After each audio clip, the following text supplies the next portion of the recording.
Well, hello everyone. Really happy to be here on Earth Day, and it's been really interesting. I like to make a connection between what I'm going to present and what we were just hearing about permaculture, because there really is a connection, and maybe this is one of those attractive,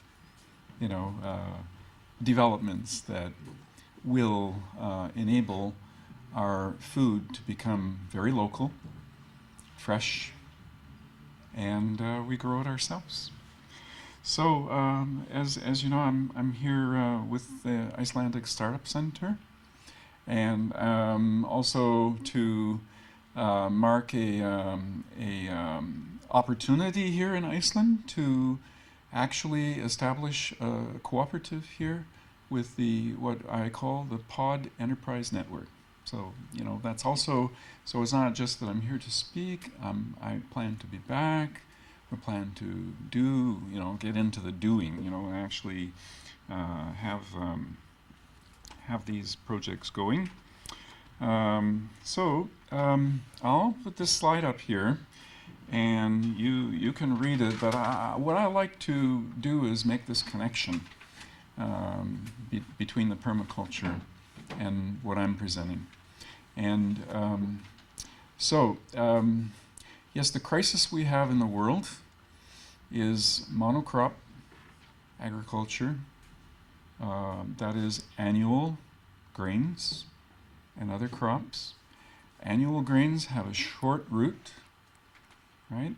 That's why they're annuals. They don't get deep roots. They grow one year and that's it. So you have to plant again. And those kind of plants are not very strong with their shallow roots. They're aggressive, taking over soil that's been plowed, right? Because if you have perennials, they have deep roots. They build the soil. And of course, in order to grow the annuals, you have to destroy the perennials. So we go with our plows, and we go with our aggressive agricultural practices to damage the soil and root up the perennial plants, including forests. Forests are the pinnacle perennial plant in the plant kingdom. And we basically have had this very aggressive history of doing that. And what has that done to the soils of the world? Yeah, absolutely, it's destroyed them.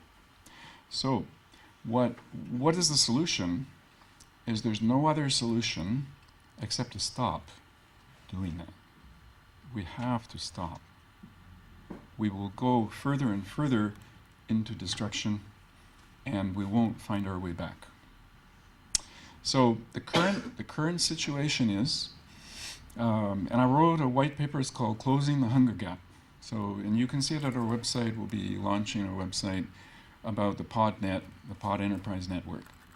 And the white paper talks about the food situation, a food crisis that we have, and that it's based on the 5 billion hectares of those annual grain crops that are killing the planet. And because of the population growth, we need to do 1 more billion hectares. And it's going to be in Africa, and it's going to be in South America. Okay, and we're going to be infringing on the tropical rainforests, as we already are, but it's going to get more aggressive. It's going to take another 1 billion hectares, and what that would do is buy us about 10 more years, 10 to 20 more years at the most. And then the soils will be gone, the water will be gone, and guess what else? The petrochemicals that all of this is based on, they'll be gone too. So we have to think about how we grow these grains, these monocrop annual grains. We grow them with synthetic fertilizers and with pesticides, herbicides. So this food is 80% of the world's food. 80%. And it can't last us more or continue like that past 10 or 20 years. So it really does affect our children and our grandchildren. And the oil will be gone. Without that, we don't have the fertilizers that these plants need, because these plants don't create any good soil. And the only way they survive is on the synthetic fertilizer. So once that's gone, all of that production, so 80% of the food. So what will happen? There would be a catastrophe. It would be a die-off, a human die-off. And even before that, there's such an ecological impact that the world's life, the whole of life, and ecosystems are at stake. So that's the bad news. Sorry, but we can grow our own food. This is definite. We have been told, and we are taught in agricultural colleges around the world, to grow with petrochemicals. We're taught to grow only with these crops. Why? Because these big seed companies push those products out to people. And these same companies run the food system. Okay, so our food comes from thousands of miles, and guess what? The farmers are gone. Practically gone. You'll see some farmers out there, they mainly grow feed for animals. They're, in Canada we import all our food. And the funny thing is, everywhere I go, they say they import all their food, actually. So this is consumerism. And big corporations want us to buy their food, even when it's fake food, food-like substances. Food that's not really food for us even. And these grains are not really good food for us at all. Not for animals either. So anyway, I won't go, that's a diversion, so we won't go into that. But I just wanted to make that connection that we've got to get off of that system, because that's the system that's killing the planet and killing us. So how do we grow our own food? That's really, that's what I'm here to talk about. So the connection is there. So it's a food revolution. What would be local, fresh food every day? What if you could go just down the block and get a basket of really good fresh food from a local grower, in your neighborhood, and it would be fresh every day? Could we do that? That's what we're actually proposing is possible. So we want to build something that goes viral, that is around the corner. So there's a store around the corner. What you'd find is a pod pioneer, or we'll call a podpreneur, an entrepreneur, who is growing fresh food for you. Right? So the technology to do it, we're going to share that. It's a global, collaborative, and cooperative method.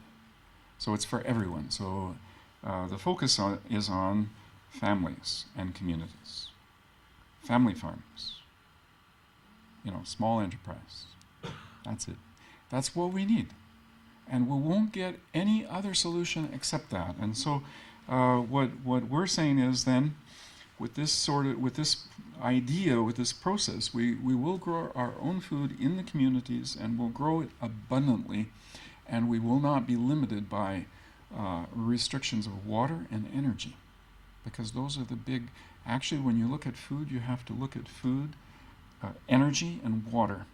So we call it the few essentials. The food, energy, water. So say few essentials, few for all. This is what we really need. What does this look like? It is a greenhouse, yes.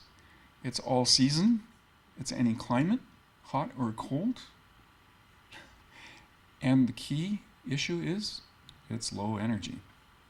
It's not like our existing greenhouses. So indeed, existing greenhouses are high energy if you want to grow out of season. If you want to grow in the winter, or if it's a very hot climate, you want to keep growing? No, it's difficult. So what we have is a technology that's very simple. And again, I think tonight is not to go into all the technology. It's on the internet. Solar Roof has different websites, and YouTube videos, and and again, we're pioneering this technology because big corporations and the food system, they actually are not interested in this solution. They wouldn't want you to go down to the corner entrepreneur and just buy your local food. But we believe that this is possible. So this is a vertical farm. As you can see, it's quite tall. But how big is it? It's about 500 square meters inside on 3 levels. So it's bigger than a big house, but it's not that big. It's not industrial. This can be local. Yeah.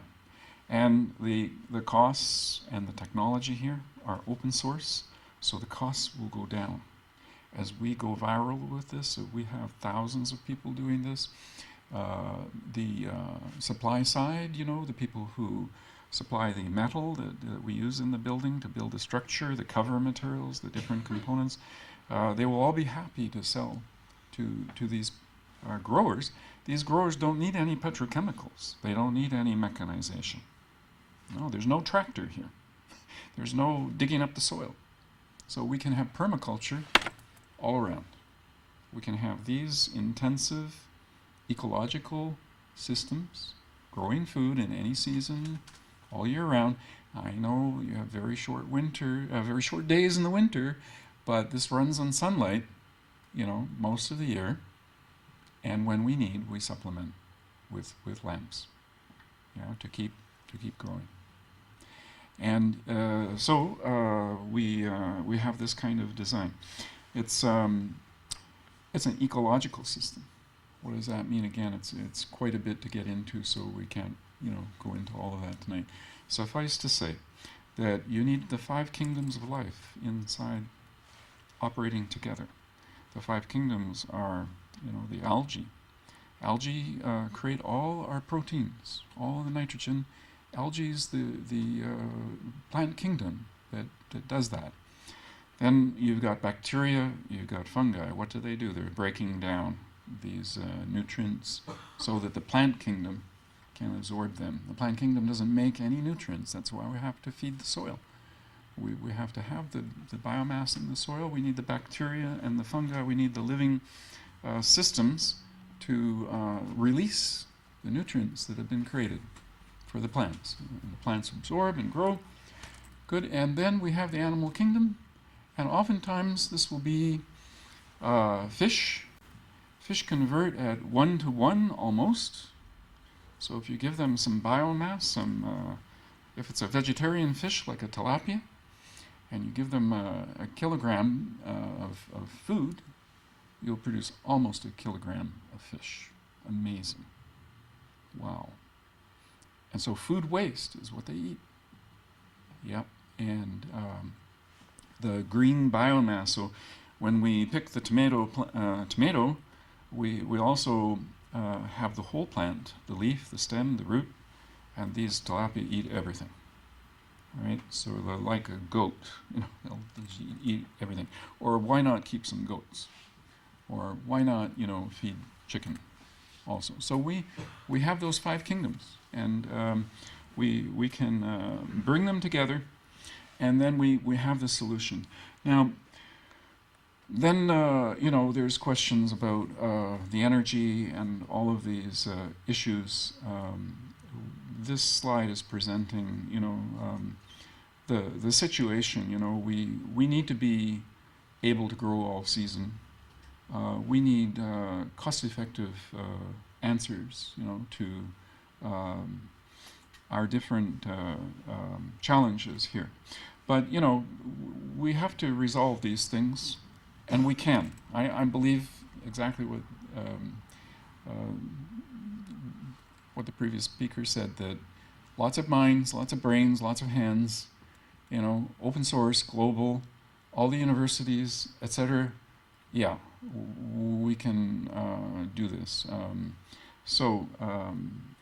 That's the theme. And we do need some breakthroughs. Solar has been too expensive. Solar is really expensive for our Western world, with grants, we think we can afford it. The rest of the world cannot afford that. What can we afford, all of us? Living systems. They're not man-made. You can't sell it. Well, they're trying to patent life, so that, we can all be compelled to buy whatever. I don't know. There are some programs that say, well, they'll have to patent an algae, so that we can get the right sort of energy thing. We don't need to patent these algae or these plants. They already have been designed for 1 billion years. They work really, really well. But science and big corporations will try to tell us that it's not really okay and they have to tweak it. It's not true. So that's what we do. We use photosynthesis, not photovoltaics. Photosynthesis, algae and the plant kingdom. So from this we get food. That half of the sun's radiation is in the heat spectrum, and plants never overheat. You put them in the brightest sun, they'll never overheat. What are they doing? They take that waste heat of the sun, the heat radiation, and they emit water vapor to cool. And in our pod, we call this the agri-pod, this big 21st century barn thing, vertical farm, we condense the humidity that the plants emit out of the air continuously. And actually, it's very low energy to do that. It's built right in. In other words, the plants do the cooling. The plants are capable of doing the photosynthesis and the transpiration, and they manipulate that energy, and they always have. And that's why, the difference between the Sahara and the rainforest are the presence of force.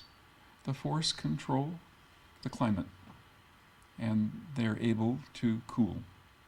And we learn how to work with the plant kingdom to do the cooling and get the resources, like water, which plants will produce this way.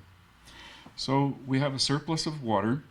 We have a surplus of energy because we've got so much biomass that we form that we put it into the composting, and one of those composting is the anaerobic compost, which generates biomethane. And there's a lot of biomethane that we generate every day. So we have biomass forming every day, we're consuming the food every day, we're taking some plants down. Every bit of this biomass goes into our digester system, and it produces methane gas, or biomethane, and microturbines. When we need energy, we operate, we get waste heat, we get electrical power more than we're consuming to operate. And on top of that, we have the algae, which produce oil, and oil is a good fuel. So between the gas and the oil, we have a big surplus of energy. And this is the internal process. Again, these are closed environment system. So there's a cold water that is being pumped to flow in the the roof system has a double skin. And so this is the inside skin and the outside skin, and here we have water flowing over the top. And what that does is the plants producing the humidity, it's attracted to the cold skin, it condenses there. Okay, the skin is kept at the dew point temperature. Can you keep the skin at the dew point temperature? Is that possible? If you do, the water vapor will condense. There's no doubt about it. It's a psychometric chart. You look it up. How much pumping energy does it take to do that? When you have cold water, and why I'm so happy to be here in Iceland, because you understand using ambient energy, geothermal. And another ambient energy is cold water. Cold water is everywhere, and it's very accessible. It costs so little to pump it around and use it like you have district heating. we can have district cooling. So if you think of chilled water as the same kind of a resource as hot water, then you only have to know how to use it properly. So we create this big surface area of the skin of the building that's cool. And the plants are warmer and the air is warmer. So humidity condenses here on the skin. So that's a closed system. Because of that, we don't have to ventilate. You know, ordinarily, if you got a big thing and the sun is pouring in like that, you're going to overheat. The sun is very powerful. There's a lot of energy there. The plants are transforming it. As long as the light from the sun hits the leaf surface, not any other kind of surface. So what do we need? It's like a forest. If you look at the forest, it's a leaf canopy. The sun never reaches the ground. The only thing that intercepts the sunlight are the leaves. And what are they doing? Converting that solar energy with 1 billion years of intelligent design behind it. Living systems. So that's what we have inside the building, is the leaf canopy. So we have sun-loving plants up above, shade plants beneath them. You know, most of our food crops are shrubs that grow under. They're understory plants. And then you have leafy plants, and you can cut them continuously. And sprouts in the darker, and germination, nursery, mushrooms in the lowest level, where it's darker, and then finally the root zone, and even below that, fish tanks, because the fish don't need a lot of light. The fish are at the bottom of the forest. There are lots of fish that eat fruit. The fruit falls from the tropical rainforest, and it falls into the water, and it gets eaten by a fish that's, you know, is a fruit consumer. So we can do these kind of integrated systems, and that's how that works. So who is teaching this? You know, it's you can't really find out about these things.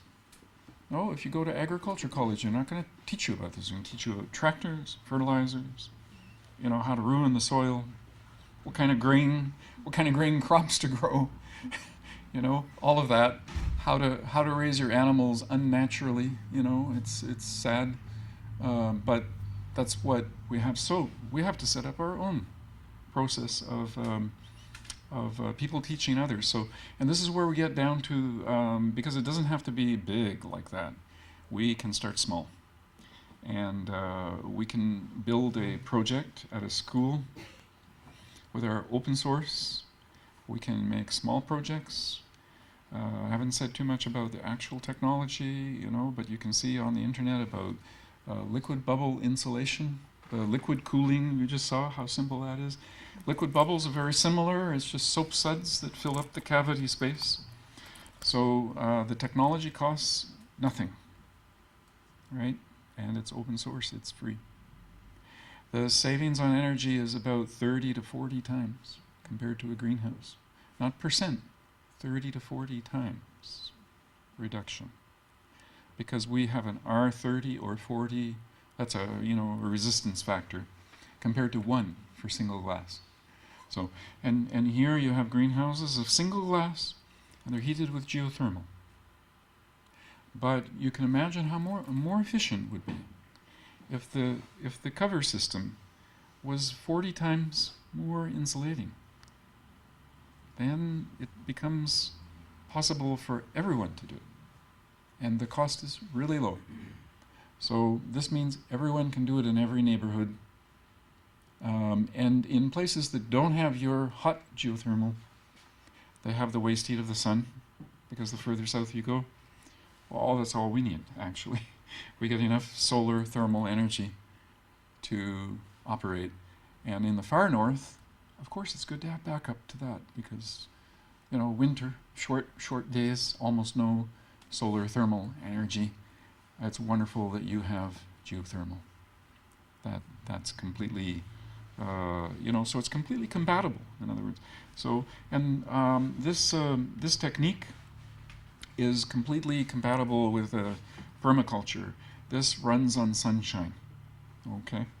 There's no petrochemicals here, no fuel, no fossil fuel, no CO2 emission. Our agriculture generates at least, different people say, 12% to 18% of the CO2 from our agriculture, current agriculture practice. This is not only zero, it's negative. It's negative. So do we need a breakthrough? That's a breakthrough. So as we build these, this compounds to the positive. But the other system is ever increasing disaster.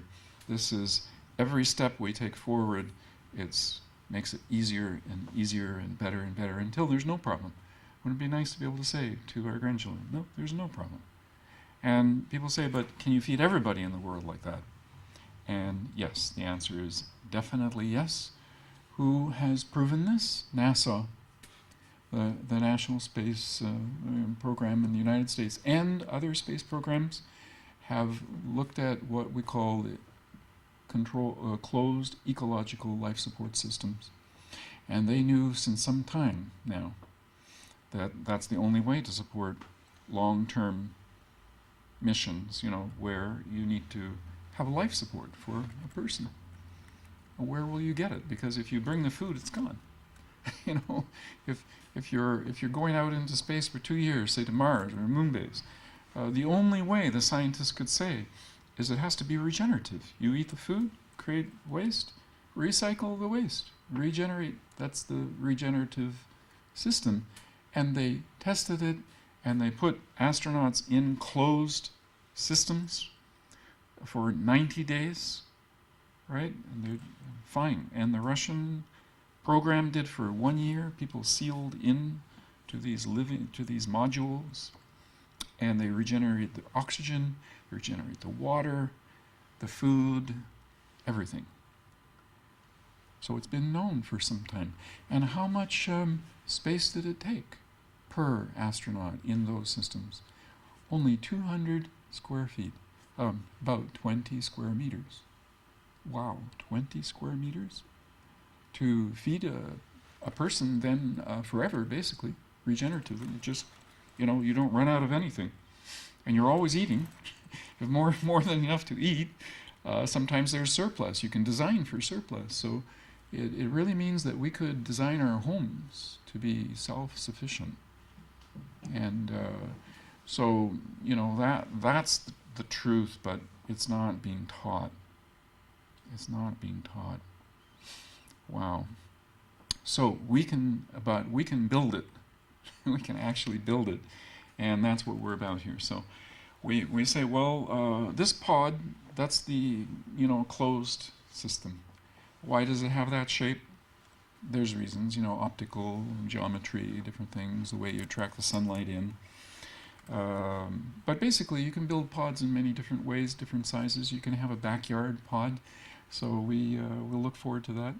I don't know what the time is happening now or where we're at, but thank you for being here all evening. That's fantastic.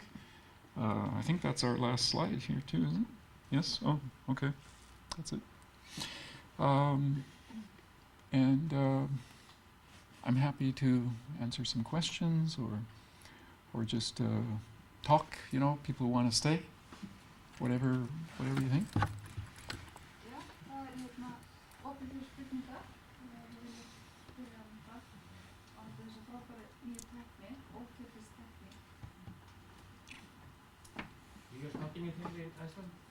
I'm sorry? You're starting it here? Yes, definitely, with Ricky. Hey, why don't you come up? Because I think we should take these questions together. Yes, because actually this is happening here, and I go around the world looking for receptive places where they don't mind to do something a little disruptive, which it is. And you'll be surprised that it's not easy actually to find. I was saying, when we look at the world and how big a disaster is happening, it's like a super tanker, you know, one of those super tankers, right? You know how hard it is to turn them. It's huge and it's moving like that, and you can't seem to change the direction. Well, how do you move it? You move the rudder. You move the rudder. It's a very small piece of that big thing. And what does it do? It turns the huge ship.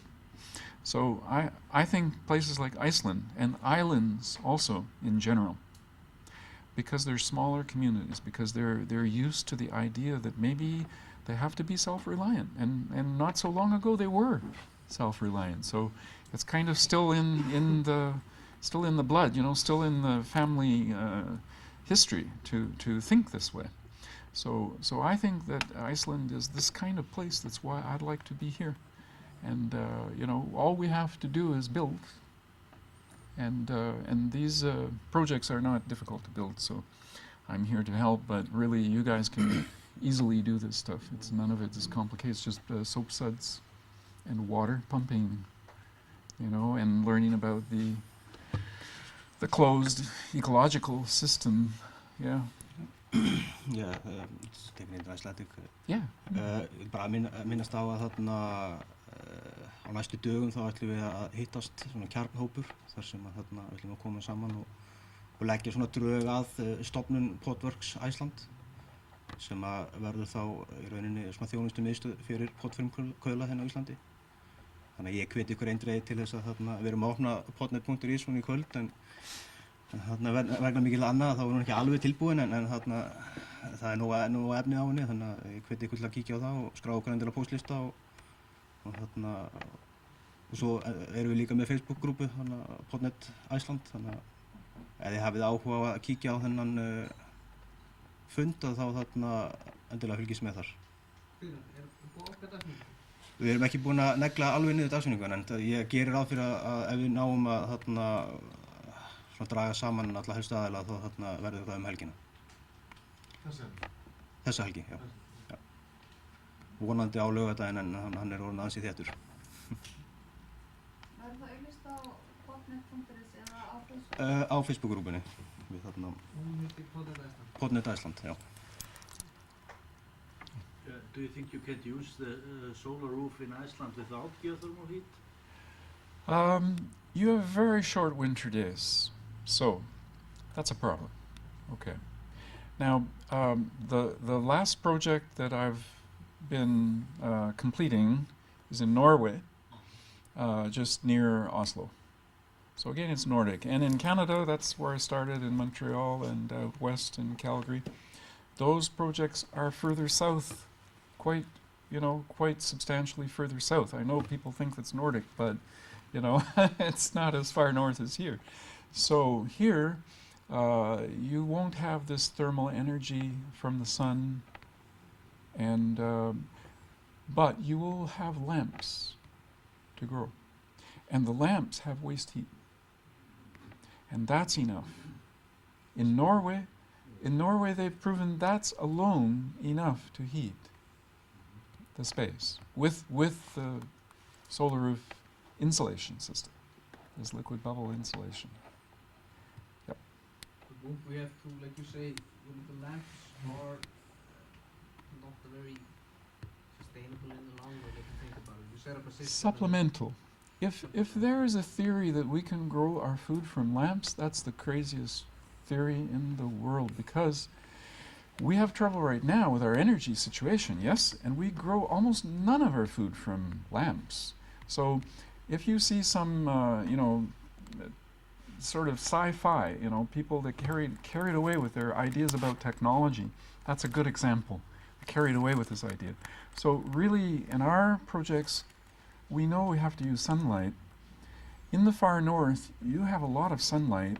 It's mostly in the summer. That was my question, was that would we have to redesign the system so it will grow, at least the growth time is much more longer, so we would just use all the sun and have plants that can grow for plus 20 hours a day. Absolutely. And just have to, how do you say, store it. Store it. And there's a very natural way to store the summer's long days' energy. That's to grow a lot of algae in the summer and store that oil Algae is about 25% oil. If you choose, actually sorting or selecting the algae for the high oil content, you can push it up to 30, maybe 40%. What sort of oil is it? It's vegetable oil, Pure vegetable? pure vegetable oil. And you can simply, combust that in a turbine, in a diesel, yep, straight vegetable oil, diesel. I mean, it's not diesel, I mean, it's straight vegetable oil engine. So any diesel can be modified to run on straight vegetable oil. And if you want to, you can change it to biodiesel. You take out the glycerin, right, out of that, and you have biodiesel. So you can make biodiesel from algae oil or any kind of vegetable oil. Make soap from the vegetable. And you make the soap from the glycerin. Yes, that's right. And of course, soap can be made from any fatty acid, oil. Soap is made from oil. So we can make our own soap. We don't need fossil petrochemical resources. Anything you can make in plastics from fossil oil, you can make more easily from oil, vegetable oil. Yeah, directly. It doesn't even, if you have a lot of the oil from the algae and you spill some of it, no problem. No toxic whatever. Right? Most of our, our petroleum, crude oil, looks like oil that you burnt in the frying pan. It's dark, it's black, it's been in the ground, it's absorbed minerals, heavy metals. It's dangerous stuff. If you eat it, it'll kill you. All that black, dirty black oil? Don't consume that, right? When you cook things, they become toxic. We have to be careful about cooking. How we cook, with what kind of pan even, don't use the Teflon.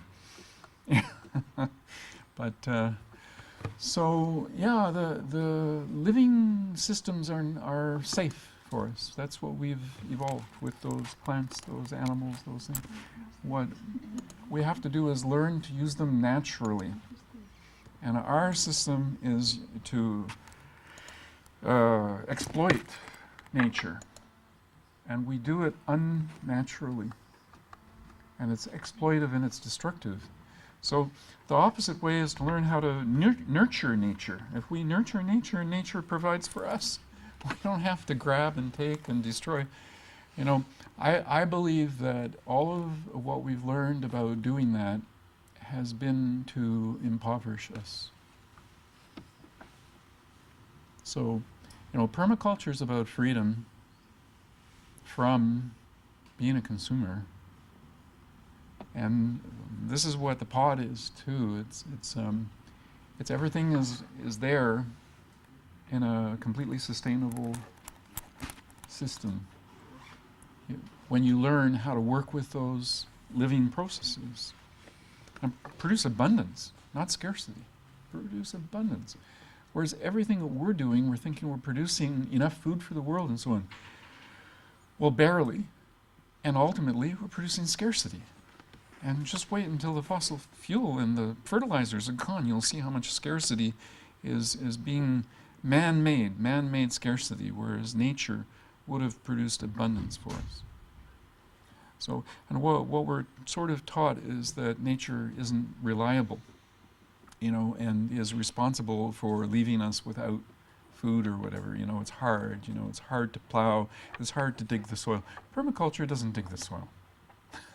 So forget about those hard things, those difficult things. Those are what we've been programmed to do, those things. Those are the destructive things. We have to learn the constructive way to do things is nurturing, is never destroying. So you don't use pesticides and no toxics. We shouldn't have any toxic material in our lives. Why would we do that? It's so risky. Yep.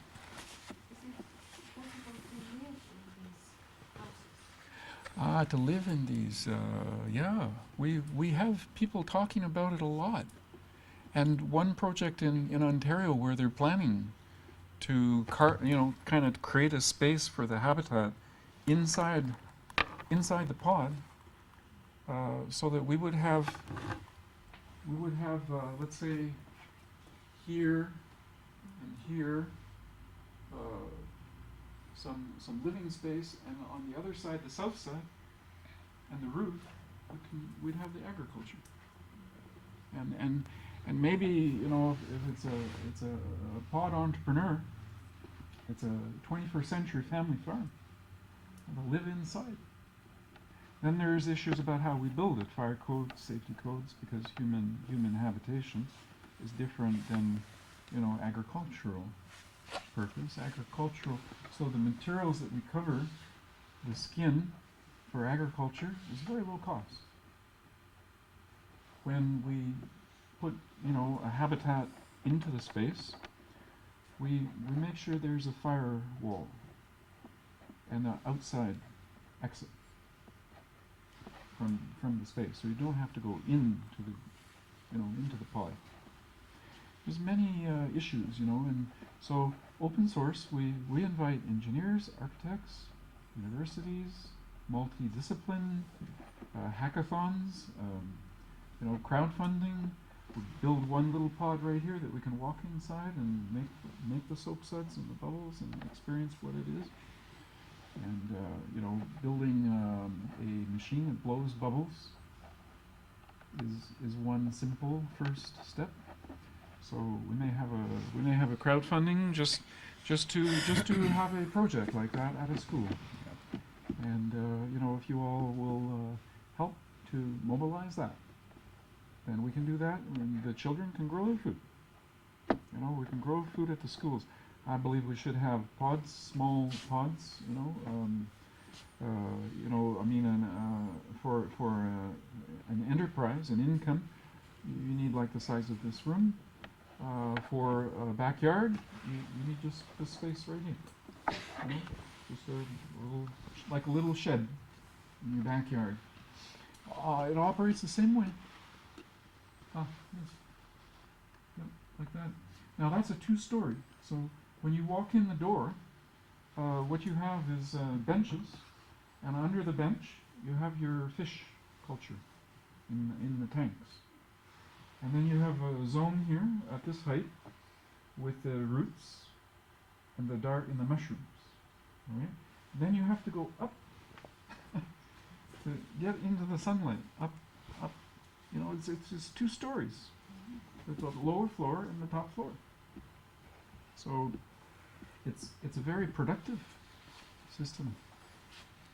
You'll have lots of fish, lots of fruits, vegetables, mushrooms, Worms.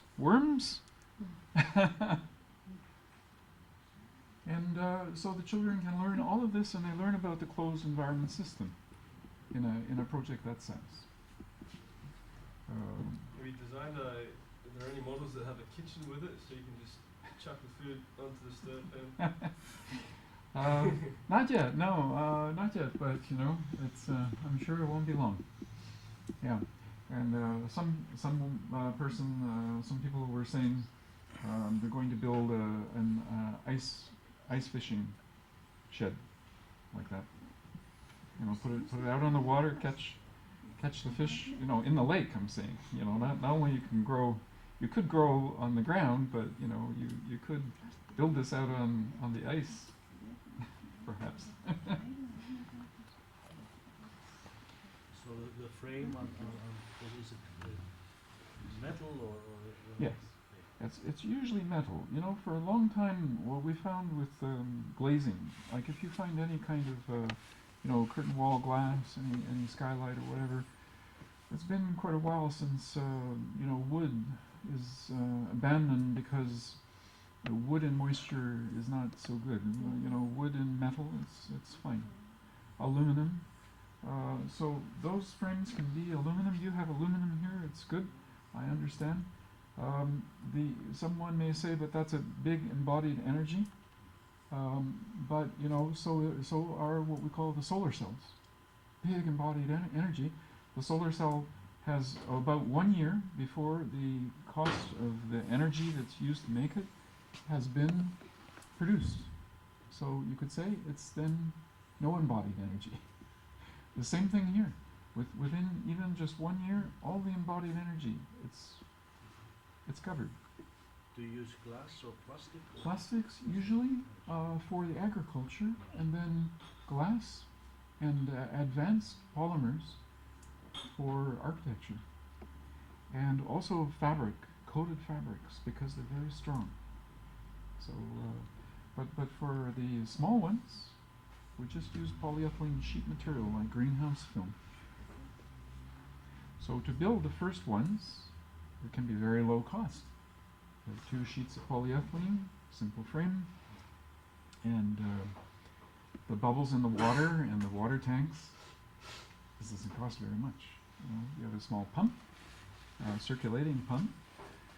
Sometimes people said, well, what's the thermal mass and what is the solar, the solar energy system here? It's based on water, not rock, concrete, stone, or in architecture today, they teach using these massive passive buildings. This building is very, very light, actually, extremely light, especially with aluminum.